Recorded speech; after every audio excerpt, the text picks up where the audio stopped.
Today, we're going to pull back the curtain on the high-stakes playbooks that companies use to either build an empire or, just survive to fight another day. It's all about something called financial restructuring. You see it in the news all the time, right? One company suddenly buys another or sells off a huge piece of itself. It can seem totally out of the blue, but trust me, these moves are almost always part of a very deliberate, high-stakes game plan. And that game plan is called corporate restructuring. Honestly, the best way to think about it is like a corporate makeover. The company is changing its whole look and structure to hit a new goal, whether that's to look good for the future or just to survive the here and now. So what is really going on behind the scenes during one of these corporate makeovers? Let's break down what corporate restructuring actually is. At its heart, it's pretty much the sum of every action a company takes to fundamentally change who they are. And we're not just talking about shuffling some money around. This can change everything: their finances, the stuff they sell, even how the company is organized on the inside. And you know what? Almost every single one of these massive changes comes down to one of two simple goals.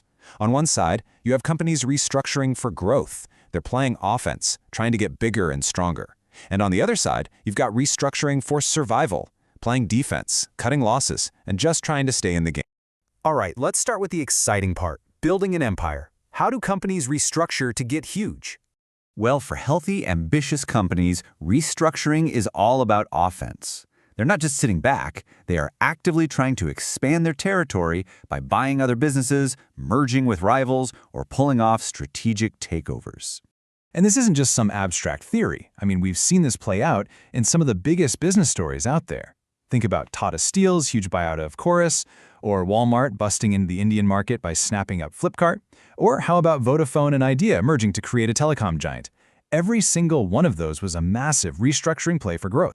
Now, a really aggressive way to grow is something called a leveraged buyout, or LBO. This is where a company gets bought using a ton of borrowed money. And here's the wild part: the assets of the very company being bought are often what's used as security to get that loan in the first place. The playbook for this is surprisingly simple, though it's incredibly risky. First, you pick a company you want to buy. Then, you go get a massive loan using that company's own assets as collateral. You use that money to buy it, and then you use its own profits to pay back the loan. It's why LBOs usually target companies with really strong, steady cash flow. That cash is literally the engine that pays for its own takeover. But that's the sunny side of the story. What happens when a company isn't trying to build an empire, but is just fighting to stay alive?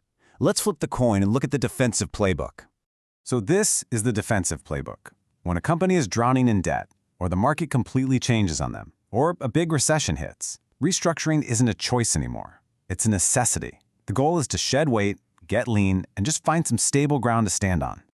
A key tool in the survival kit is divestiture. This is the exact opposite of an acquisition. Instead of buying stuff, you're selling it. A factory, a brand, maybe even a whole division. Companies do this for two main reasons. One, to get cash in the door, fast. And two, to get rid of distractions and focus back on the core parts of the business that actually work. Now, when a company is really getting crushed by debt, there's a formal lifeline called Corporate Debt Restructuring, or CDR. It's a system designed to help businesses that are fundamentally good but are just in a temporary jam with their bills. It lets them sit down with the banks and rework their loans to get some breathing room and hopefully avoid shutting down completely. And the scale of this problem? It's just staggering. Since the CDR scheme was launched in India, it has handled stressed loans worth 4 trillion rupees. That is an absolutely enormous amount of corporate debt that needed a lifeline. But, and this is a big but, here's the reality check. Of that 4 trillion rupees, only about 21% of those cases were actually successful. A lot of those companies failed anyway or had to leave the program without a real solution, which just goes to show how incredibly hard it is to turn a sinking ship around, even with help. Okay, so we've got our growth tools and our survival tools. But some financial tools are more like a Swiss Army knife. They can be used for offense or defense. A perfect example is a share buyback. It's really simple. A company uses its own cash to buy its own stock from the market. When it does that, the total number of shares out there goes down. And this single action perfectly shows you the two-sided nature of all this. A strong company might buy back its shares as a growth move, to put extra cash to work and to boost its earnings per share. How? Well, with fewer shares, the company's total profit is divided among fewer owners, which makes each share look more valuable. But a struggling company might do the exact same thing for survival, maybe to signal confidence to investors when its stock price is falling, or to tighten its grip on ownership to fight off a hostile takeover. See, same action, completely different reason. And it's the same story with a company's equity, which is just its ownership structure. A company that's in trouble might reorganize its equity to clean up its books and wipe out old losses. That's a pure survival move. But a healthy company could do it to raise a ton of fresh cash for a huge new project, a clear move for growth. So we've covered the what and the how. But why does any of this matter, especially right now? Well, make no mistake, this isn't some dusty financial theory. It is happening all around us on a massive scale.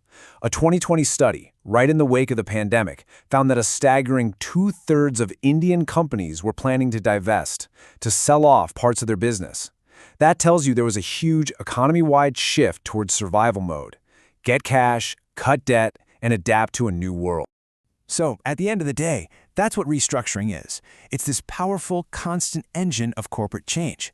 It's the process that can turn a company into something new and bigger, or it can be the storm that it just barely manages to survive. So the next time you see a headline about a huge merger or a massive sell-off, you'll know exactly what to ask. Is this company playing offense or defense? Is this a bold move for growth, or is it a desperate play for survival?